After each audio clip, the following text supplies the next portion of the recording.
अगर आप stock market follow करते होंगे तो ये तो आपको पता होगा कि स्पेसएक्स का भी रिसेंटली आईपीओ आया है। आईपीओ स्पेसएक्स का बहुत ही ब्लॉकबस्टर रहा और स्पेसएक्स का जो वैल्यूएशन है वो $2 ट्रिलियन क्रॉस कर गया। इसके बाद इलॉन मस्क भी wealthiest person on the planet बन गए और उनका खुद का नेटवर्थ $1 ट्रिलियन क्रॉस कर गया, मतलब first person on the planet to cross $1 trillion of net worth. तो देखिए, जब भी हम लोग स्टॉक मार्केट में इन्वेस्ट करते हैं तो सबसे पहला रूल जो हम लोग देखते हैं वो पी बाई ई यानी कि प्राइस बाई अर्निंग्स रेशियो देखते हैं। जबकि स्पेस एक्स का अगर आप रेवेन्यू देखेंगे तो वो $18 बिलियन के आसपास है और उसका प्रॉफिट नहीं बल्कि लॉस मेकिंग है, वो $5 बिलियन के आसपास उनको लॉस हो रहा है। तो जब उनको लॉस हो रहा है और रेवेन्यू भी सिर्फ $20 बिलियन के आसपास ही है, तो उसके बाद भी इन्वेस्टर्स उसको इतना ज़्यादा वैल्यूएशन क्यों दे रहे हैं?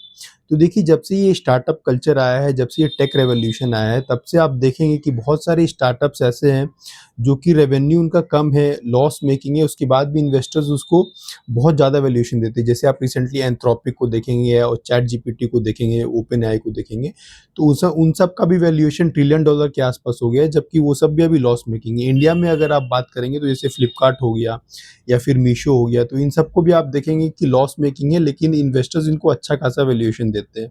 जबकि जो ट्रेडिशनल कंपनीज है, जिनकी बड़े-बड़े इंडस्ट्रीज होते हैं, प्लांट्स होते हैं, तो उनको आप देखेंगे कि वो वैल्यूएशन पाने के लिए स्ट्रगल करते हैं, उनको उतना अच्छा वैल्यूएशन नहीं मिलता है। रीज़न बीइंग कि इन्वेस्टर्स उसको properly P by E ratio में और रेवेन्यू ग्रोथ किस तेज़ी से हो रहा है, उस सब मैट्रिक्स पे रेट करते हैं। लेकिन स्टार्टअप को फ्यूचर फोरकास्ट के बेसिस पे रेट किया जाता है कि फ्यूचर में इनका रेवेन्यू इतना हो सकता है या इनका रेवेन्यू इतनी तेज़ी से ग्रो कर रहा है। सबसे इम्पोर्टेंट फैक्टर तो ये होता है कि उनका फ्यूचर मार्केट देखा जाता है कि फ्यूचर मार्केट उनका कितना है।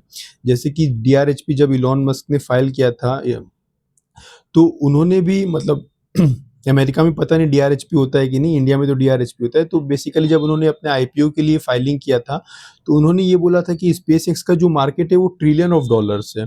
तो उसी हिसाब से जो इन्वेस्टर्स है वो देखते हैं कि फ्यूचर में इनका मार्केट कितना बड़ा है या ये कितने परसेंट मार्केट को कैप्चर कर पाएँगे। जैसे कि सैटेलाइट्स में भी सिर्फ़ और सिर्फ़ स्पेसएक्स अकेला है, मतलब पूरे वर्ल्ड का जितना सैटेलाइट्स लॉन्च होता है, उतना अकेले स्पेसएक्स उससे ज़्यादा लॉन्च करता है। तो इस बेसिस पे स्पेसएक्स को जो है वैल्यूएशन मिला है। तो अगर आपको स्टार्टअप कंपनीज़ में इन्वेस्ट करना है, जैसे अभी आप लेंसकार्ट आप रिसेंटली देखोगे या मीशो देखोगे, तो इन सबको अगर आपको इस सब में अगर आपको इन्वेस्ट करना है एज़ अ इन्वेस्टर, तो आपको हमेशा देखना पड़ेगा कि वो कंपनी कितने तेज़ी से ग्रो कर रही है या फ्यूचर में उनका कितना स्कोप है। तो उस बेसिस पे आप स्टार्टअप्स में इन्वेस्ट करिए। बाकी जो ट्रेडिशनल कंपनीज़ है उस पे तो आपका जो बेसिक स्टॉक मार्केट का जो भी फ़ॉर्मूलाज़ होता है, पी रेशियो, रेवेन्यू ग्रोथ, उनका मैनेजमेंट कैसा है, तो ये सब चीज़ों को देख के जो ट्रेडिशनल कंपनीज़ है उसमें इन्वेस्ट किया जाता है। लेकिन स्टार्टअप कल्चर में हमेशा जो फाउंडर है, उसका विज़न और उसका क्या पर्पस है, वो देख के इन्वेस्ट करते हैं इन्वेस्टर्स। तो इस वीडियो के लिए इतना ही। होप सो आपको इन्फॉर्मेशन यूज़फुल लगा हो। Thank you.